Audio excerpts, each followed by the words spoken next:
Right now, at Launch Pad 39B in Florida, the most powerful rocket ever built is sitting fully assembled.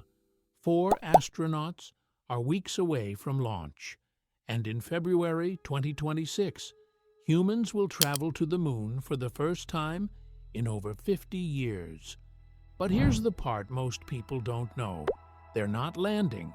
They're doing something way more important.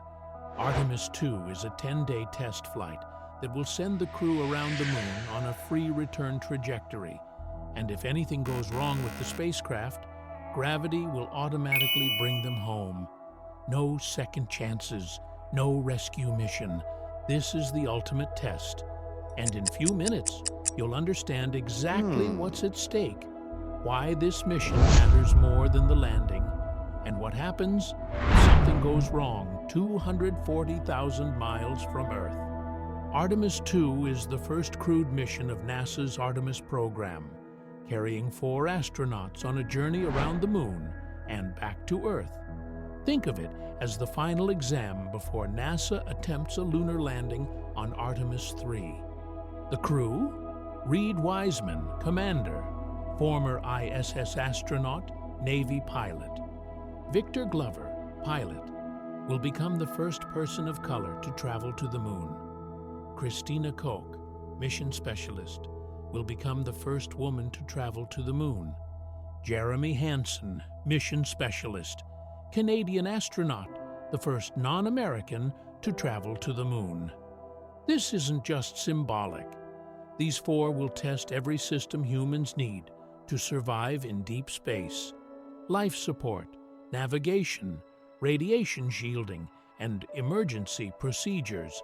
The mission will cover more than 600,000 miles over 10 days. No landing, no walking on the surface, just proving the technology works. Because if it doesn't, Artemis 3 can't happen. Here's how it works. Phase 1. Launch and Earth orbit. The SLS rocket launches from Kennedy Space Center, sending Orion into a highly elliptical orbit with an apogee of roughly 1,200 nautical miles, about 5 times higher than the International Space Station. Orion will spend about 24 hours in this high Earth orbit, where the crew will test life support systems and perform a rendezvous demonstration using the spent rocket stage as a target. This tests the docking skills they'll need for future missions to Gateway, the planned lunar space station. Phase 2. Trans-lunar injection. The European service module fires its engines to push Orion onto a 4-day journey toward the moon. This is called the Trans-Lunar Injection Burn, or TLI. The trajectory is called a free return path.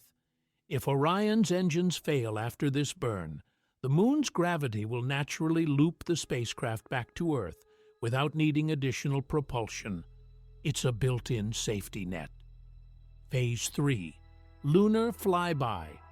Orion will fly around the moon at a closest approach of approximately 4,047 miles from the far side lunar surface. The spacecraft will fly approximately 10,400 kilometers beyond the moon before completing the flyby. At this distance, the crew will travel farther from Earth than any humans have before. Farther than Apollo, farther than anyone in history. Phase 4. Return to Earth. After the flyby, gravity pulls Orion back toward Earth. The return trip takes 3 days, ending with splashdown in the Pacific Ocean off the coast of San Diego. You might be thinking, why not just land? Didn't Apollo do that 50 years ago? Yes, but this is different. Apollo was built for short missions: land, collect rocks, leave. The capsules were cramped, radiation shielding was minimal, and life support systems could barely last a week. Artemis 2 is designed to assess 4 major readiness areas: spacecraft systems, crew health in deep space, communications, and navigation. NASA needs to know: Can Orion's life support generate breathable air for 10 days? Can the heat shield survive re-entry at approximately 25,000 miles per hour? Can the crew manually pilot the spacecraft if computers fail? How does deep space radiation affect the astronauts? Artemis II serves as a critical stepping stone toward future missions that aim to put astronauts on the lunar surface. You don't test these things for the first time during a landing attempt. Too much can go wrong. If Artemis II succeeds, NASA gets the green light for Artemis III. If it fails, the entire program gets delayed by years. Space is unforgiving. Here are the biggest risks. 1. Heat shield failure.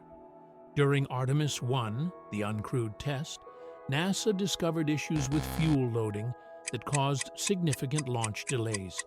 The heat shield also showed unexpected erosion. Engineers have made fixes, but Artemis II will be the first real test with people aboard. If the heat shield fails during re-entry, the capsule burns up. There's no backup. 2. Life support issues.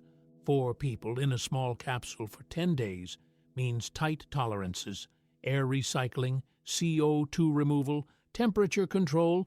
Everything has to work perfectly. One malfunction could force an early return or worse. 3. Deep space radiation. Unlike the ISS, which orbits inside Earth's protective magnetic field, Orion will be exposed to cosmic radiation and solar particles. The crew will experience radiation levels higher than any astronauts since Apollo. Long-term health effects are still being studied. 4. Communications. Blackout. During the far side flyby, Orion loses direct contact with Earth. The crew will be alone for several minutes. If something goes wrong during that window, they're on their own. The SLS rocket and Orion capsule were rolled out to Launch Pad 39B on January 17, 2026. NASA is targeting February 2nd for a wet dress rehearsal when they fuel up the rocket and test countdown procedures. This is the final major test before launch. Launch is scheduled no later than April 2026, with the earliest window in early February. The exact date depends on how the wet dress rehearsal goes. If everything checks out, we're literally weeks away from the first crewed lunar mission in over half a century. Artemis II isn't just nostalgia. It's the foundation for everything that comes next. If this mission succeeds, Artemis III lands astronauts on the Moon's South Pole in 2027. NASA builds Gateway, a space station orbiting the Moon. Humans establish a permanent lunar presence. The Moon becomes a stepping stone to Mars. But it all hinges on these 10 days. 4 astronauts, 1 spacecraft, no room for error. In a few weeks, we'll know if humanity is truly ready to go back to the Moon, or if we're still not quite there yet.